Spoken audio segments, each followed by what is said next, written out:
अस्सलाम वालेकुम। 9th class, कैसे हैं बेटा? उम्मीद है आप सब खैरियत से होंगे। जी बेटा, हमने कल के सबक में मैंने आपको पढ़ाई गज़ल, ठीक है। गज़ल नंबर 1 हमने पढ़ी, मीर तकी मीर की गज़ल, और मैंने इस सारी गज़ल को आपको एक्सप्लेन करके बताया, ठीक है। उम्मीद है आप सबको समझ आ गई होगी और आपने इसकी तशरीह भी लिख ली होगी। अगर नहीं लिखी तो बकिया अशार की जो है वो तशरीह आप लिख लें, ठीक है। जी बेटा, आपने जिस बच्चों ने नहीं लिखा होगा बेटा, आप इसको मेरी जो है वो सारी गज़ल को आप सुने और बारी बारी एक एक शेर की आप जो है वो तशरीह लिखते जाएं, ठीक है।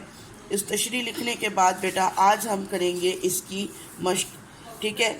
इस मशक को जो है आपने गौर से सुनना है मेरी बात को, और अपनी किताब पर जो है आपने इसको सॉल्व कर लेना है। और जो जो कॉपी पर करने वाला काम है वो भी मैं आपको बताती जाती हूँ कि आपने कॉपी पर क्या करना है। जी, जो सवाल नंबर 1 है, सबसे पहला जो सवाल है ये आपने कॉपी पर करना है, ठीक है। आपने अपनी कॉपी को मेंटेन करना है, आज की डेट लिखनी है और इसका जो है आपने इसके आंसर लिखते जाना है। जी, सवाल नंबर 1 है, मुख्तसर जवाब दें। जी देखिए, अलिफ, इस गज़ल में रदीफ़ कौन से अल्फाज हैं? गज़ल में रदीफ़, रदीफ़ बेटा मैं पहले भी आपको बता चुकी हूँ, आप मेरी पिछली वीडियो देख सकते हैं, उसमें मैंने गज़ल रदीफ़ और काफ़िया की जो है के बारे में बताया हुआ है। आप उसको गौर से सुने तो इंशाल्लाह आपको समझ आ जाएगी। रदीफ़ फिर भी बता देती हूँ, किसी भी गज़ल या नज़म में वो अल्फाज जो बार बार रिपीट होते हैं, एक ही मतलब जो तब्दील नहीं होते, ठीक है, उसको रदीफ़ कहते हैं, ठीक है। उसको क्या कहते हैं? रदीफ़ कहते हैं। तो ये रदीफ़, ये देखें, या जैसे इस गज़ल में जो है की सी है, देखिए पहले मतले में दोनों मिसरों में, और उसके बाद जितने भी आशार हैं उसके दूसरे दूसरे हर शेर के दूसरे मिसरे में की सी है। तो ये क्या है? रदीफ़। रदीफ़ के अल्फाज सेम रहते हैं, ये तब्दील नहीं होते, ठीक है।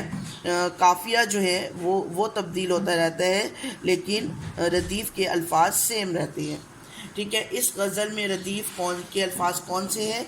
इस गज़ल में रदीफ़ की सी है, इन्वर्टेड कॉमास में लिखेंगे, की सी है, ये रदीफ़ इस्तेमाल हुई है।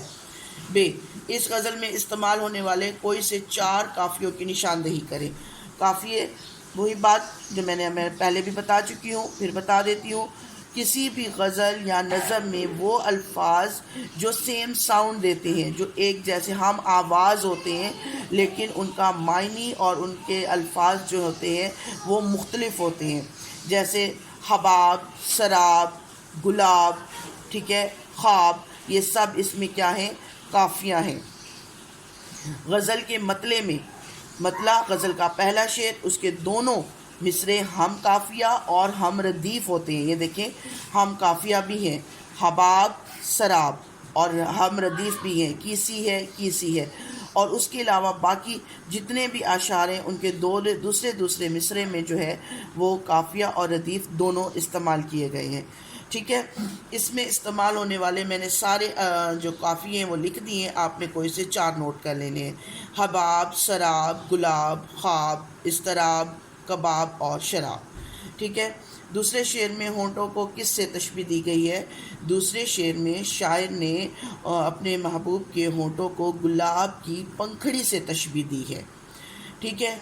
मीर ने नीम बाज आँखों की मस्ती को क्या करार दिया है? मीर ने नीम बाज आँखों की मस्ती को शराब की मस्ती जो है वो करार दिया है। शायर इस्तराब की हालत में क्या करता है? इस्तराब का मतलब मैंने पहले बताया हुआ है, बेचैनी। शायर इस्तराब की हालत में बार बार अपने महबूब के दर पर जाता है, ठीक है। सवाल नंबर 2 आपने ये भी अपनी कॉपियों पर कर लेना है, ठीक है। मीनिंग में इसके लिखवा देती हूँ। दर्ज अल्फाज के मानी लिखें और जुमलों में इस्तेमाल करें। मायनी में आपको लिखवा देती हूँ, जुमले जो हैं वो आपने ख़ुद बनाने हैं, ठीक है बेटा। हस्ती, हस्ती का मतलब होता है ज़िंदगी। हबाब, बुलबुला, शराब, धोखा, औकात, हैसियत। इस्तराब का मतलब होता है बेचैनी। खाना खराब, तबाह हाल। नीमबाज, आधी खुली और आधी बंद, مستی نشہ. ٹھیک ہے. اس کے بعد دیکھیں سوال نمبر 3. کالم الف میں دیے گئے الفاظ کو کالم بے کے متعلقہ الفاظ سے ملائیں. سب سے بیٹا پہلے آپ نے یہ اپنی جو ہے وہ کتاب پر ہی حل کرنا ہے. سب سے پہلے آپ اس کی نمبرنگ کر لیجئے گا 1 2 3 4 5 6 7 8. ٹھیک ہے. ہستی کو ملائیں حباب سے. نمائش سراب. پنکھڑی گلاب. آنکھیں نیم باز. حالت کیا ہے نمبر 5. نمبر 5 حالت ملے گا اضطراب سے. ٹھیک ہے. دل کباب. مستی شراب. آواز کھانا خراب. ٹھیک ہے جی. درج ذیل سوال نمبر 4 دیکھیں. درج ذیل مرکبات یا مرکب کی کون سی قسم سے ہیں. ٹھیک ہے. یہ سوال آپ نے کتاب پر ہی حل کرنا ہے. ادھر دیکھیں. پہلے مرکب کہتی ہیں کسی دو الفاظ سے مل کر جو نیا الفاظ بنتا ہے اسے مرکب کہتی ہیں.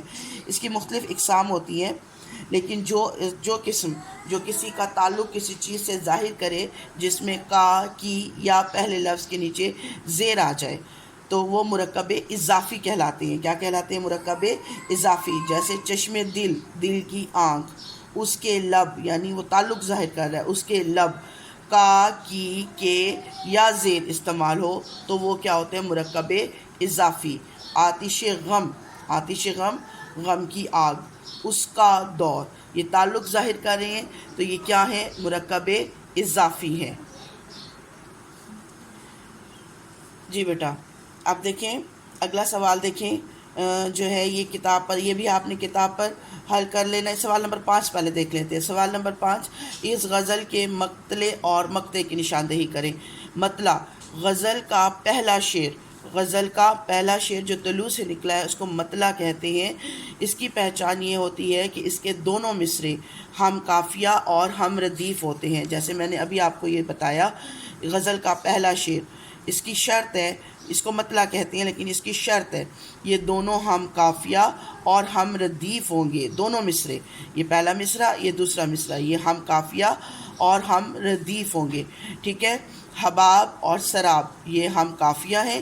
کیسی ہے یہ کیا ہے؟ یہ ردیف ہے جو تبدیل نہیں ہوتی. ٹھیک ہے.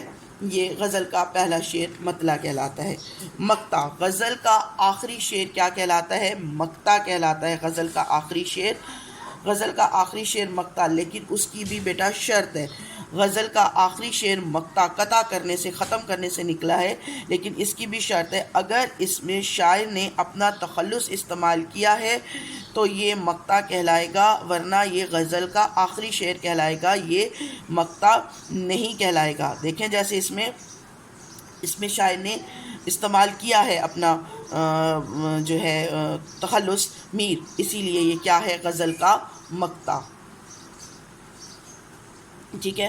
اگلا سوال دیکھیں. سوال نمبر 6. مذکر اور مؤنث الگ کریں. یہ بھی آپ نے کتاب پر ہی حل کر دینا ہے. ہستی مؤنث، حباب لفظ مذکر ہے، نمائش مؤنث ہے، سراب لب یہ دونوں مذکر ہیں، بو مؤنث ہے. ٹھیک ہے. کباب مذکر ہے، مستی اور شراب یہ دونوں لفظ مؤنث ہے. ٹھیک ہے بیٹا جی. اس کے بعد آپ نے یہ بھی اپنی کتاب پر ہی سولو کر لینا ہے. لب، گلاب، حباب اور در یہ فل ان دی بلینکس آپ نے کر لینی ہے. ٹھیک ہے. امید ہے آپ اس کو حل کر لیں گے. اگلی ویڈیو میں آپ کو غزل، مطلع اور مقطع کے بارے میں آپ کو تفصیل سے بتاتی ہوں. ٹھیک ہے بیٹا. اوکے. اللہ حافظ.